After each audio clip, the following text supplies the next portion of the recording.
everyone. I'd like to thank you all for coming out here today and allowing me to share my topic, redefining celebrity in America. So before we get started, I'd actually like to have a little competition. So I want everyone on this side of the room to be Team A. Everyone on this side is Team B.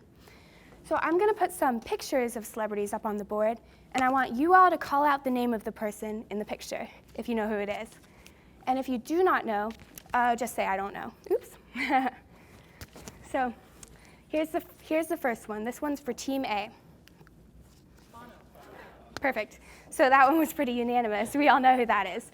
And this one is for Team B. Call them out if you know who he is. No? All right, great. That actually is good. I'm going to explain who that is later, along with everyone else who we do not know.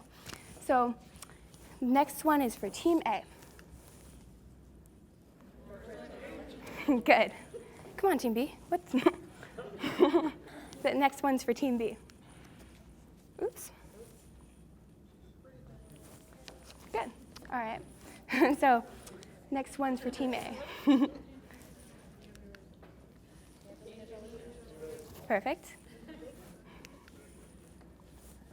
No? All right. Don't worry, this is supposed to happen. Good. Team B? Tommy Jefferson. Oh. Good guess, but no. Next one's for Team A. All right, good. Oh, okay. So this brings up a really interesting question. Why do all the smart people always sit on the left side of the room? Of course, this isn't the real question. Team A. So Team A was able to recognize some of the most famous celebrities in the world. So who exactly are these people in Team B's pictures? Well, I'm about to tell you why these people are celebrities as well. This is Boylan Slat, and he actually inspired my TED Talk today. So Boylan actually became really well known through the TEDx program, and he went on a vacation with his family, and on that vacation, he realized that he was seeing more plastic in the water than actual fish. So when he asked someone about this, he was told that there was no efficient way to clean up the plastic, so they didn't. Oops. There we go. Technical difficulties. So he realized that there was no efficient way to clean up the trash. So he actually came up with the idea to use solar power and the natural ocean currents and putting little cleanup platforms in strategically located areas. And the cleanup platforms would collect the trash, and then the trash could be at least disposed of properly or recycled. This is Rachel Beckwith. This is Rachel Beckwith. She was a little girl with a huge heart. And so when she was young, 8 years old to be exact, she found out that many people in the world were having difficulties finding water. And so she realized that many children were actually dying from this.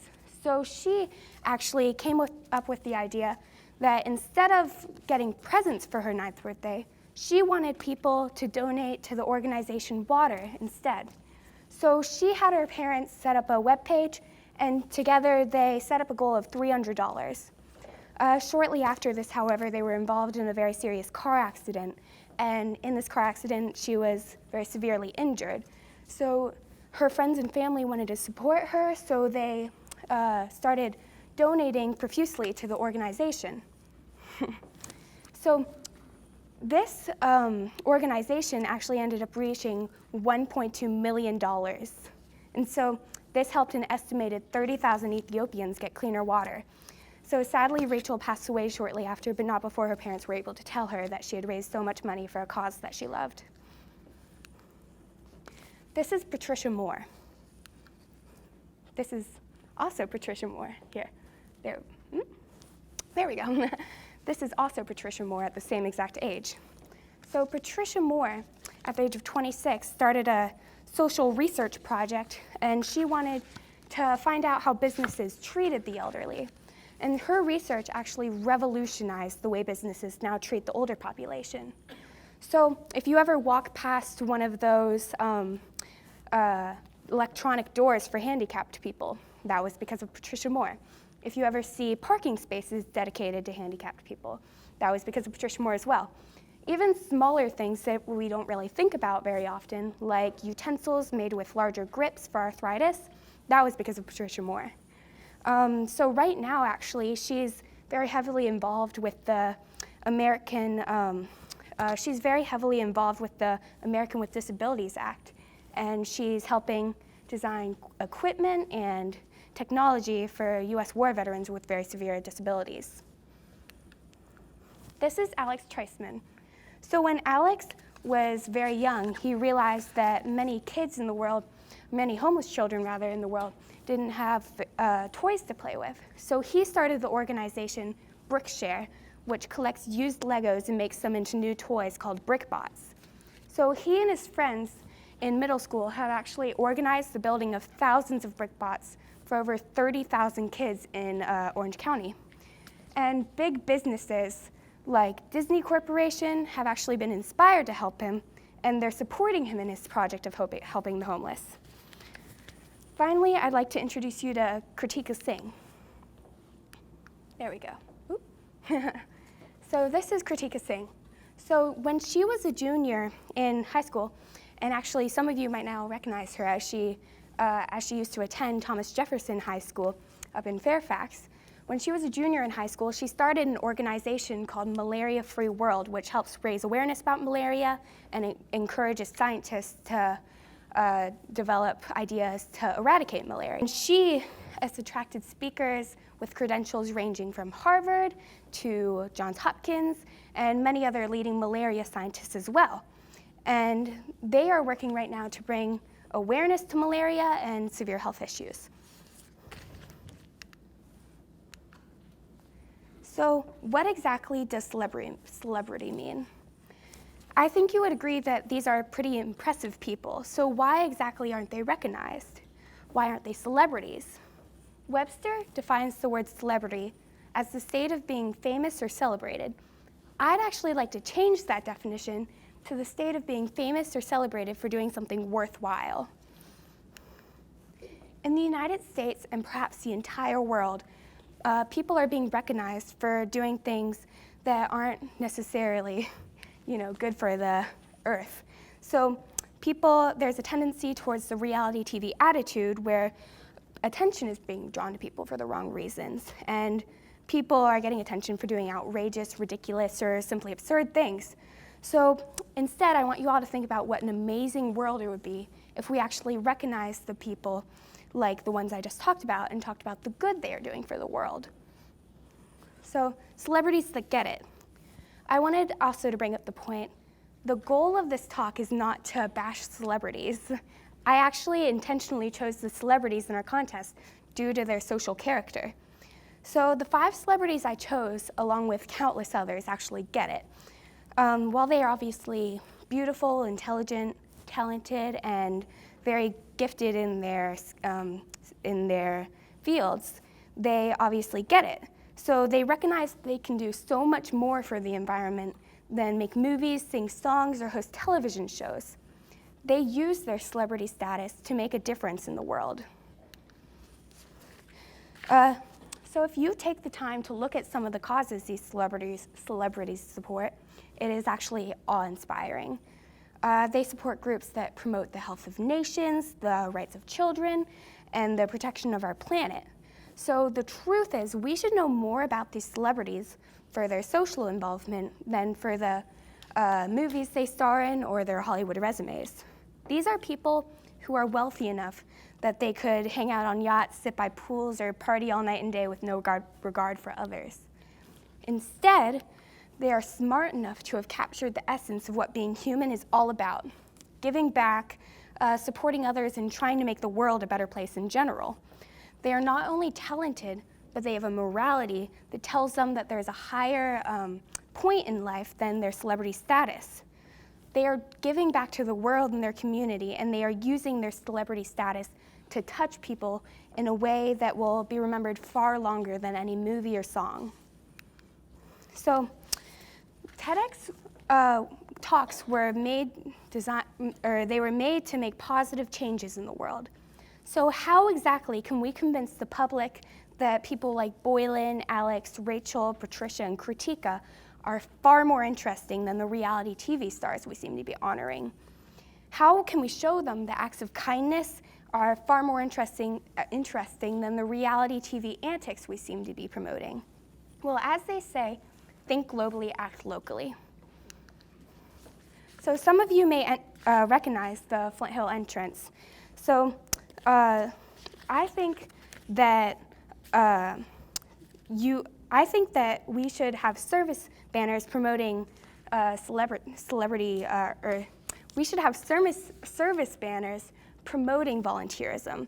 So you can see the banners of our athletes, our academic scholars, and our teachers. I don't see any service banners. So Flint Hill actually emphasizes service to our community. We are required to actually have a certain amount of service hours before we can actually graduate. So why not celebrate more of the people who donate their time, recognizing their commitment and honoring their involvement? If you look around this area right here, up here, you can actually see that you can see banners promoting volleyball, basketball, football, hockey, and a bunch of other sports. So a point I wanted to bring up was that not everyone can throw a baseball 90 miles an hour or shoot 30 points in a basketball game or even, run a mile without dying slowly. But all of us have the potential to volunteer. So this is my framework for service challenges. There are a few simple steps that every school in America could adopt to promote volunteerism. So the first thing I would do is offer varsity letters to the top 10% of students who show exceptional leadership and service to the community, perhaps as measured by their volunteer hours or the impact of the projects they are supporting.